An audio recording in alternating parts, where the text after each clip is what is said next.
नमो नमः. आज आपण 9वीच्या संपूर्ण संस्कृतम या पुस्तकातील षोडशः पाठः स्वागतम तपोधनायाः याचा भाषाभ्यास बघूया. या आधीच्या व्हिडिओमध्ये आपण हा धडा समजावून घेतला होता, याचा मराठीमधून अर्थ पाहिलेला होता आणि आज आपण याचा भाषाभ्यास पाहूया. बघा, भाषाभ्यासः त्याच्यामध्ये प्रश्न पहिला एक वाक्येन उत्तरत म्हणजे एका वाक्यात उत्तरे द्या. त्यामधले पहिला प्रश्न, आत्रेयी वाल्मिकी महर्षेः आश्रमात दंडकारण्यम किमर्थम आगता. म्हणजे असं म्हटलंय की आत्रेयी वाल्मिकी महर्षींच्या आश्रमामधून दंडकारण्यामध्ये कशासाठी आली होती. तर आपल्याला माहिती आहे ती वेदांत विद्या शिकण्यासाठी म्हणून आलेली होती. म्हणून आपण उत्तर लिहायचं, आत्रेयी वाल्मिकी महर्षेः आश्रमात दंडकारण्यम वेदांत विद्याम अधिगंतुम आगता. इथे वेदांत विद्यामध्ये म हलंतच लिहायचा, कारण की पुढे अ हा स्वर आलेला आहे. आता त्यामधला दुसरा प्रश्न, दारकद्वयस्य नामनी के.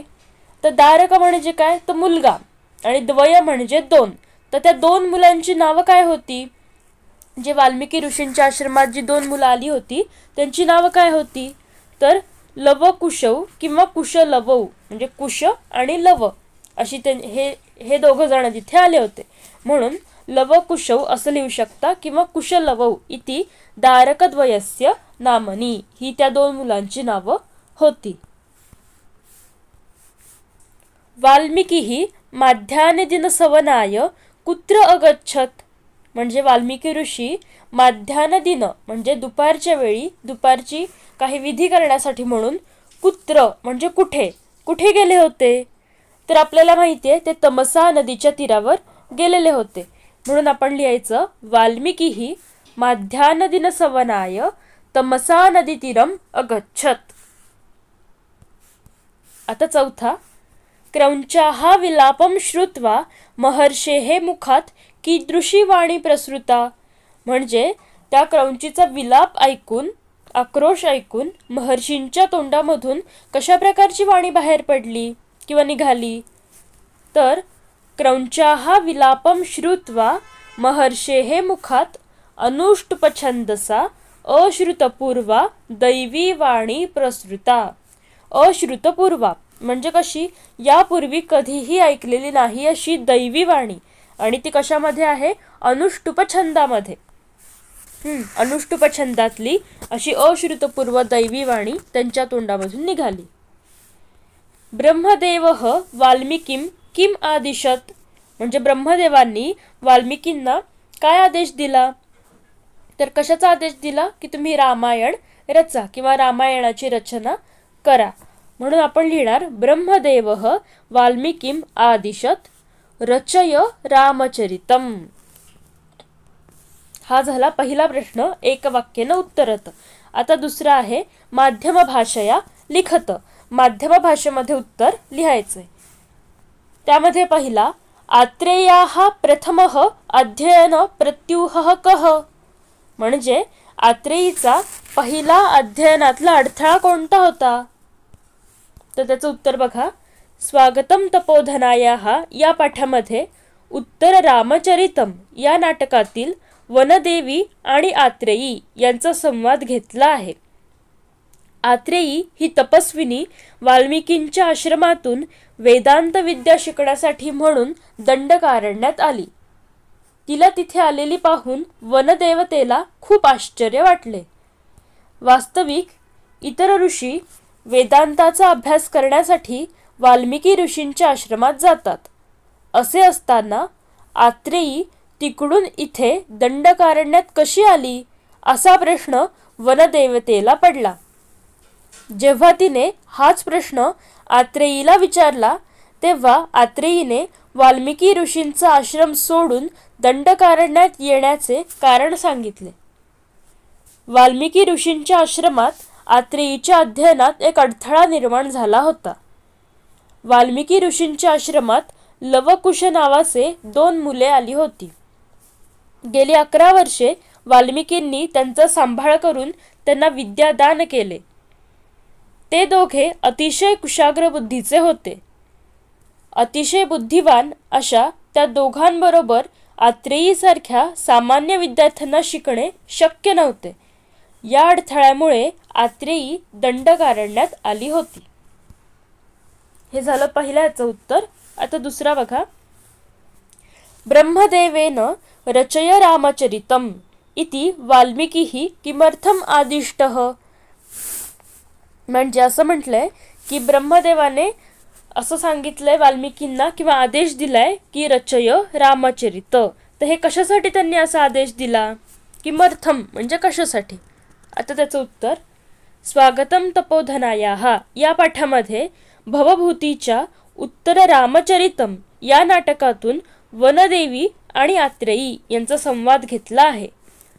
तमसा नदी तीरावर आलेल्या वाल्मिकी ऋषींनी व्याधाच्या बाणाने मृत झालेला क्रौंच पक्षी आणि विलाप करणारी क्रौंची पाहिली. तेव्हा दुःखावेगाने त्यांच्या तोंडून शापवाणी बाहेर पडली. ही शापवाणी म्हणजे वेदांनंतरचा पृथ्वीवर झालेला अनुष्टुप छंदाचा प्रथम आविष्कार होता. त्यांच्या या बुद्धिमत्तेवर आणि दैवीवाणीवर प्रसन्न होऊन ब्रह्मदेवाने रामचरित्राची रचना करा असा आदेश वाल्मिकी ऋषींना दिला. एखादी हृदयस्पर्शी घटना काळजाला भिडते आणि त्यानंतर उचंबळून आलेल्या भावना जेव्हा शब्दरूप घेतात तेव्हा एक उत्तम काव्य जन्म घेते. उत्कट भावनेमध्ये केवढे सामर्थ्य असते याचेच उदाहरण म्हणजे वाल्मिकींनी रचलेले हे नितांत सुंदर महाकाव्य रामायण. हे होतं दुसऱ्या याचं उत्तर. आता प्रश्न तिसरा. प्रश्न निर्माणम कुरुत. प्रश्न तयार करायचा आहे. त्यामध्ये पहिलं वाक्य दिलंय. आत्रेयी वाल्मिकी महर्षेः आश्रमात दंडकारण्यम आगता. म्हणजे आत्रेयी वाल्मिकी महर्षींच्या आश्रमामधून दंडकारण्यामध्ये आली. आता इथे अंडरलाईन केली आहे वाल्मिकी महर्षेः. कोणाच्या आश्रमातून? तर वाल्मिकी महर्षींच्या आश्रमातून. वाल्मिकी महर्षेः षष्ठी आहे इथं, त्याच्यामुळे किम सर्वनामाची सुद्धा आपल्याला षष्ठी घ्यावी लागेल. आत्रेयी कस्य आश्रमात दंडकारण्यम आगता आणि प्रश्नचिन्ह. आता व्याधेन क्रौंचः बाणेन विद्धः. म्हणजे त्या व्याधाने म्हणजे शिकाऱ्याने त्या क्रौंच पक्षाला बाणाने मारले किंवा जखमी केले. इथे बाणेन या शब्दाला अंडरलाईन केले. कशाने जखमी केलं? बाणाने जखमी केलं. बाणेन काय आहे? तृतीय आहे इथं. तृतीय एकवचन. त्याच्यामुळे आपण सुद्धा किम सर्वनामाचं तृतीय एकवचन घ्यायचं. व्याधेन क्रौंचः केन विद्धः आणि प्रश्नचिन्ह. आता तिसरं. अन्ये मुनयः वेदांत ज्ञानार्थम वाल्मिकी ऋषीम उपगच्छन्ति. म्हणजे इतर जे ऋषी आहेत ते वेदांचं ज्ञान घेण्यासाठी म्हणून वेदांताचं ज्ञान घेण्यासाठी वाल्मिकी ऋषींजवळ जातात. वेदांत ज्ञानार्थम कशासाठी जातात? तर वेदांताचं ज्ञान घेण्यासाठी. म्हणून आपण प्रश्न तयार करणार. अन्ये मुनयः किमर्थम वाल्मिकी ऋषीम उपगच्छन्ति आणि प्रश्नचिन्ह. प्रश्न निर्माण केल्यानंतर तयार केल्यानंतर प्रश्नचिन्ह द्यायला विसरायचं नाही. आता पुढचा प्रश्न आहे. प्रश्न चौथा. शब्दस्य वर्णविग्रहम कुरुत. काही शब्द दिलेत आपल्याला आणि त्यांचा वर्णविग्रह करायचा आहे, फोड करायची आहे. पहिला आहे अगस्त्यः. आता कसं होईल? अधिक ग कसा तयार होईल? हलंत ग अधिक ग तयार होईल. आणि पुढे कसं आहे? अर्धा त आहे, त्याला स अर्धा आणि पुढे य आहे. मग हलंत त अधिक हलंत स अधिक हलंत य आणि अह. असं तयार झाला अगस्त्यः. आता पुढे दिलाय वाल्मिकी ही. वा कसं तयार होईल? हलंत व अधिक आ वा. त्याच्यानंतर हलंत ल अधिक हलंत म आणि ई म्हणजे वाल्मी. दुसरी वेलांटी आहे म्हणून दीर्घ ई आपण घेतलाय. आणि आता किही. किहीमध्ये क ला पहिली वेलांटी आहे. हलंत क अधिक ई ह्रस्व ई घेतलाय आणि अधिक विसर्ग. वाल्मिकी. त्याच्यानंतरचा शब्द आहे अनुष्टुभ. अ अधिक हलंत न अधिक उ, अनु तयार झाला. इथे पहिला उकार आहे म्हणून ह्रस्व उ घेतला आपण. त्याच्यानंतर ष्टू, हलंत श अधिक हलंत ट अधिक उ, ष्टू, आणि हलंत भ, अनुष्टुभ. आणि शेवटचा शब्द आहे वेदांतम. वे कसा तयार होईल? हलंत व अधिक ए, वे. दा कसा तयार होईल? हलंत द अधिक आ. त्याच्यानंतर वेदांतम, हलंत न अधिक हलंत त अधिक अ, म्हणजे वेदांत हे पूर्ण तयार झालं. आणि हलंत म, वेदांतम. अशा प्रकारे वर्णविग्रह करायचा होता. आता त्यामध्येच आ प्रश्न आहे, कालवचन परिवर्तनम कुरुत. त्याच्यामध्ये पहिलं वाक्य दिलंय, मुनयः वनप्रदेशे निवसन्ति, आणि कंसात म्हटलंय पुढे एकवचने परिवर्तयत. आता हे जे वाक्य दिलंय आपल्याला, हे कशामध्ये आहे? बहुवचनामध्ये आहे. आणि त्याचं आपल्याला काय करायचंय? एकवचन करायचंय. तर मुनयः, मुनी शब्द आहे, ह्रस्व इकारांत पुल्लिंगी शब्द आहे. कोणाप्रमाणे चालेल? कवीप्रमाणे. मग कवीची प्रथमा कशी असते? कवीही कवी, कवयः प्रथमा. मग कवयः सारखं इथं बहुवचन दिलंय मुनयः. मग आपल्याला एकवचन करायचं आहे. कवीही सारखं काय होईल? मुनीही. वनप्रदेशे तसंच राहील. आणि निवसंती, आता इथे अंती प्रत्यय लागलाय बहुवचनाचा. लट लकार म्हणजेच आपला वर्तमान काळ, त्याच्यामधले परस्मै प्रत्यय, त्याच्यामधला प्रथम पुरुष बहुवचनाचा ती तह अंती, अंती प्रत्यय लागलाय. आणि आपल्याला एकवचन हवंय, म्हणजे ती प्रत्यय लावून आपल्याला रूप करायचंय. ते होईल निवसती. मुनीही वनप्रदेशे निवसती, असं एकवचन होईल. आता दुसरं वाक्य, रचय रामचरितम, आणि कंसात म्हटलंय लिंगलकारे परिवर्तयत. तर लिंगलकार म्हणजेच कोणता? विधिलिंग लकार, म्हणजेच आपला विद्यार्थ, त्याच्यामध्ये बदलायला सांगितलंय. पण त्याआधी आपल्याला हे माहीत पाहिजे की जे वाक्यातलं क्रियापद आहे ते कोणत्या लकारामध्ये आहे, आणि त्याचा पुरुष कोणता आहे आणि वचन काय आहे, हे जर आधी समजलं तर आपल्याला विधिलिंग लकाराचा सुद्धा कोणता पुरुष आणि वचन वापरायचं आहे हे समजेल.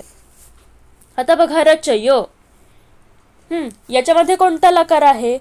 तर लोट लकार आहे, म्हणजे आज्ञार्थ. रचय रामचरितम, आज्ञा आहे. रचय आज्ञार्थ आहे, लोट लकार आहे. त्याच्यामध्ये पुरुष कोणता आहे? मध्यम पुरुष आणि एकवचन आहे. रच धातू जो आहे, रच, तो 10व्या गणाचा आहे. जसं पूज धातू आहे, पूजय हे जसं रूप आहे, तसंच रचय हे मध्यम पुरुष एकवचनाचं रूप आहे. आणि त्याचं आपल्याला आता काय करायचंय? विधिलिंग लकार करायचंय. मग आपल्याला तसंच विधिलिंग लकाराचं मध्यम पुरुष एकवचनाचं रूप घ्यायचंय, जे आहे रचये हे. प्रत्यय काय असतो मध्यम पुरुष एकवचनाचा? इही. इही, इतम, इत, एकवचन इही आहे. त्याच्यामुळे रचये हे, जसं पूजये हे आहे तसं होईल. रचये हे रामचरितम, रामचरितम तसंच राहील. यासाठी आपल्याला काय? प्रत्यय पाठ पाहिजेत, म्हणजे लट लकार, लंग लकार, लोट लकार आणि विधिलिंग लकार यांचा आपल्याला प्रत्यय पाठ पाहिजे, म्हणजे आपल्याला हे बदल करता येतील. आता त्यामध्ये ई प्रश्न, विशेषण विशेष्य मेलनम कुरुत, म्हणजे विशेषण आणि विशेष्य यांच्या जोड्या लावायच्या आहेत. तर विशेष्य आहे सहचर. सहचर म्हणजे सोबती किंवा जोडीदार. कसा सोबती? तर निचेष्ट सहचर, म्हणजे कसा? निपचित पडलेला असा सहचर. विलाप, म्हणजे जो त्या क्रंचीचा आक्रोश होता तो कसा होता? करुण विलाप, करुण आक्रोश होता. कुशलवौ पोषितौ, म्हणजे पालन पोषण केलेले कुशलव. आणि वाणी कशी होती ती वाणी? अश्रुतपूर्वा. ही सगळी विशेषणं आहेत. अश्रुतपूर्वा म्हणजे काय? याआधी अश्रुत म्हणजे कधीही ऐकलेली नाही, पूर्वा म्हणजे यापूर्वी, अश्रुत म्हणजे कधीही ऐकलेली नाही. तर अशा प्रकारे आज आपण स्वागतम तपोधनायाः याचा भाषाभ्यास बघितलेला आहे. आणि तुम्हाला जर माझे व्हिडिओ आवडत असतील तर व्हिडिओला लाईक करा, शेअर करा आणि आपल्या चॅनलला सबस्क्राईब करा.